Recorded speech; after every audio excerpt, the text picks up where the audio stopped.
Kita semua kan pernah bikin salah, tapi pernah kepikiran nggak sih dari mana sebetulnya pola ini datang? Yuk kita coba mundur jauh ke belakang, ke kisah manusia pertama. Ini bukan sekedar cerita loh, tapi semacam blueprint atau cetak biru perjalanan hidup kita semua. Jadi, sebelum manusia itu ada, tujuannya itu sudah ada duluan.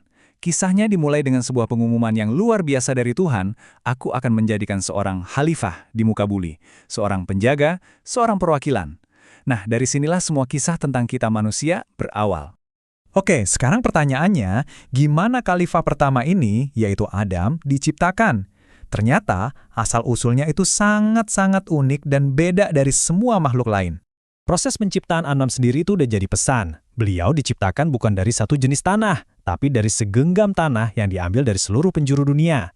Inilah yang katanya jadi asal-muasal keragaman kita. Ada yang kulitnya beda, sifatnya beda. Terus yang lebih penting lagi, beliau dianugerahi dua hal luar biasa.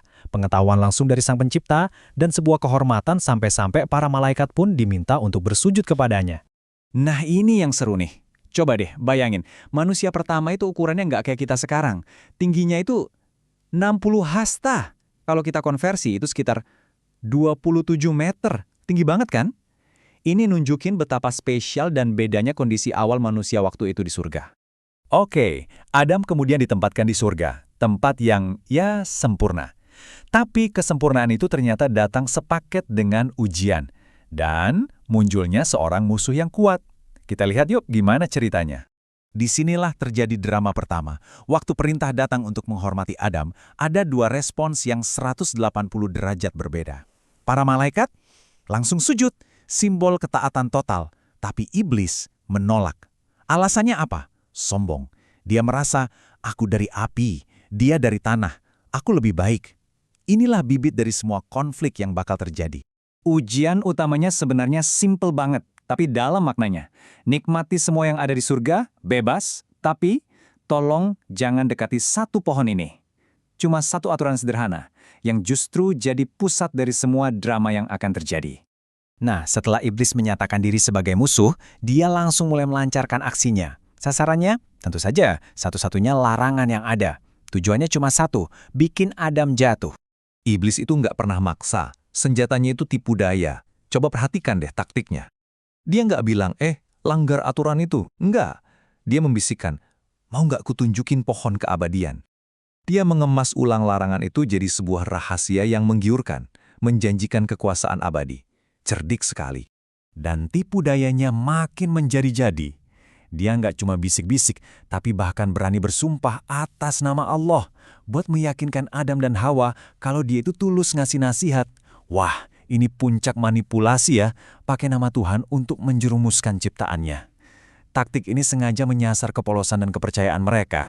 Dan ya, pada akhirnya Adam dan Hawa pun tergoda. Di momen saat mereka memakan buah itu, terjadilah kesalahan pertama manusia. Sebuah momen yang mengubah segalanya. Konsekuensinya memang langsung terasa. Tapi yang paling penting itu bukan soal jatuhnya, tapi reaksi mereka setelah jatuh. Ini bukan tentang kesalahan, tapi tentang gimana caranya bangkit lagi. Dan disinilah bedanya. Beda banget antara sikap manusia pertama dengan iblis. Iblis itu gimana? Dia nyalahin takdir. Tapi Adam dan Hawa, enggak. Mereka langsung, ya Tuhan, kami salah. Enggak ada tuh cari-cari alasan atau kambing hitam. Mereka langsung ambil tanggung jawab penuh dengan rendah hati. Nah, ini dia pelajaran paling penting dari semua ini. Doa mereka tadi itu sebetulnya adalah rumus tobat yang sejati.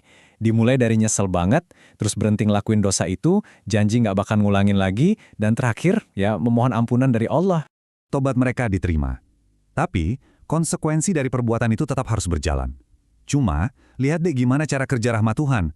Turunnya mereka ke bumi bukan lagi jadi sekedar hukuman, tapi diubah, di-reframe, jadi sebuah misi. Kesempatan untuk memulai tujuan sejati mereka sebagai khalifah. Jadi muncul pertanyaan penting, kenapa sih semua ini harus terjadi? Maksudnya, apa hikmah mendalam di balik kejatuhan dan dimulainya babak baru di bumi ini? Ternyata, ini semua bukan sebuah tragedi, melainkan sebuah rencana yang sempurna. Bumi itu jadi semacam arena di mana kita, manusia, bisa benar-benar meraih surga lewat perjuangan dan ujian. Justru disinilah kita belajar iman. Di sini kita merasakan betapa dalamnya arti ampunan, Dan di sini kita sadar betapa luasnya rahmat Tuhan itu. Jadi pada akhirnya, kisah perjalanan Adam itu, ya cerminan perjalanan kita semua. Setiap hari kita dihadapkan pada pilihan-pilihan. Dan saat kita jatuh, saat kita bikin salah, karena itu pasti terjadi, kisah ini seolah-olah bertanya langsung ke kita. Oke, sekarang giliran kamu. Mau pilih jalan yang mana? Jalan sombongnya iblis atau jalan tobatnya Adam?